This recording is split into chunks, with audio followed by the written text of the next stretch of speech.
Vay mirovar kunde. واقعا زن وقتی شرم و حیاش از دست داد از عاقبت بد او شما دیگر نپرسه که چه عاقبت های بدی داره. ببینه که این دو زنی پیر در افیر برآمد یعنی در پوبلیکا با مردهای جوان صحبت های محرمانه دارن، سخنان شهوت انگیز میگن، سبحان الله سخنان فحش میگن. شما از الله نمیترسه؟ شما روز حساب و جزا را فراموش کرده؟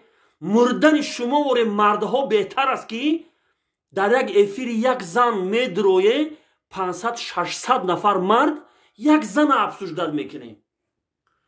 همین خیل زنها و همین خیل مردها در جامعه یک ویروسی بسیار بزرگ خطرناکی هستند که نسل جوان فاسد میکنن.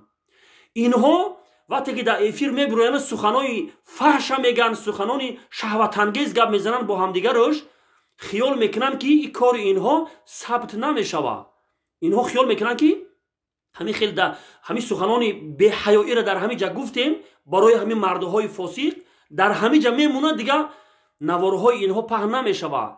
ولی متاسفانه نوارهای این بدبختا سریال وری برآمده است. پناه به خداوند، از الله بترسه.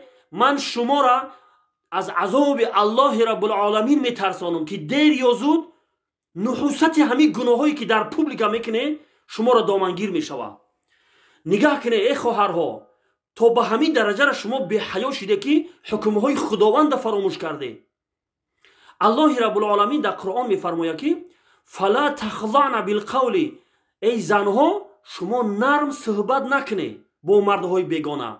سبحان الله، نرم صحبت کردن همیرم در صورتی هست که ضرورت پیش بیاید. مثلا زن بازار میروه که وینوش دینایی که قطعا همون سوداگر صحبت بکنه. خب ولی شما فراتر از همه اینها میبروید در پوبلیکا، اگر خو در پنهانی بکنه همون بلای پروردگار بیاد در سری خودتون میبیاید. خاک بر سر شما و زنهای بی حیا، نخود تا به همین درجه را بی حیا شده باشه که همین کارهای حرام در پوبلیکا بکنه و نسل جوان فاسد بکنه. شما روزی حساب و جزا را فراموش کردگیه که یک روز در پیشگاه الله قائمت میکنه خداوند از تمام همین گناهاش شما را میپرسه. ای مردها، ای زنهایی که در پوبلیکا میبرویه همین خیلی سخنهای فحش میگه، از الله بترسه و الا انتظار عذاب الله باشه که دیر یا زود شما را دامنگیر میشوه. در سوره نور الله رب العالمین برای همون نفرایی که اونها فقط دوست داشتن که در بین مؤمنان به حیایی پهن شوه عذاب دردناک وعده کرد. پس وای بر حال شما که شما داره با دستان خود در بین امت محمدی به حیایی را پهن کرده استه.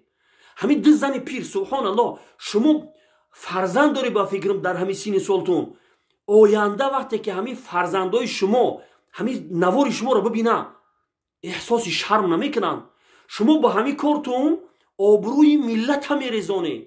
ای ملت بیدار شوه، نگذاره که این ویروس های خطرناک جامعه را به فساد بکشن. والله بالله قسم اگر پیش راه این فسادکاری گرفته نشوه دیر یا زود عذاب الله رب العالمین اومد بالای این ملت همه را فرا میگیره. از الله بترسه ای ملت تاجیک.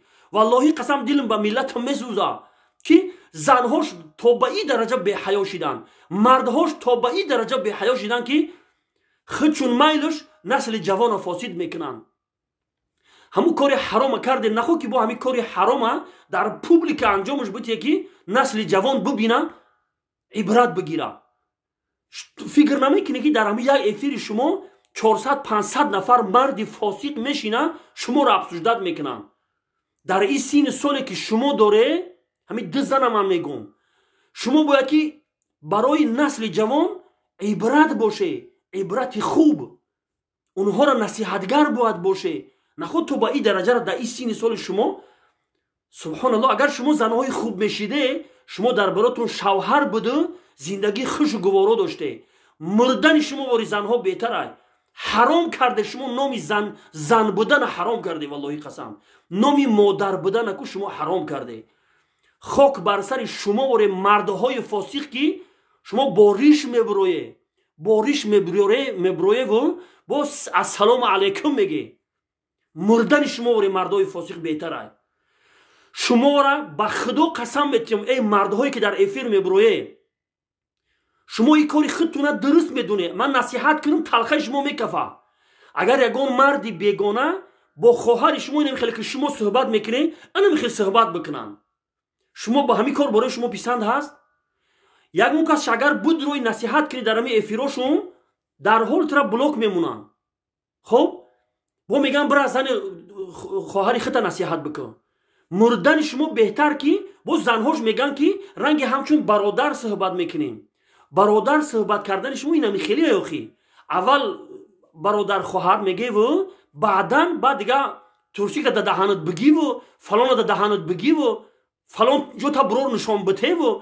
انا خیلی کارها رو میکنه شما نخود تو به همین درجه شما این قدر به حیا و خداناتر شده باشه که برای نسل جوان این قدر عبرتی بد شده باشه شما این را فراموش نکنه که این همین نوارهای شما در شبکه ها دور میزنه بعد از مردن هم در نامه اعمال شما گناه ثبت می شود شما معاون های شیطان هسته که کار شیطان یاردم میکنه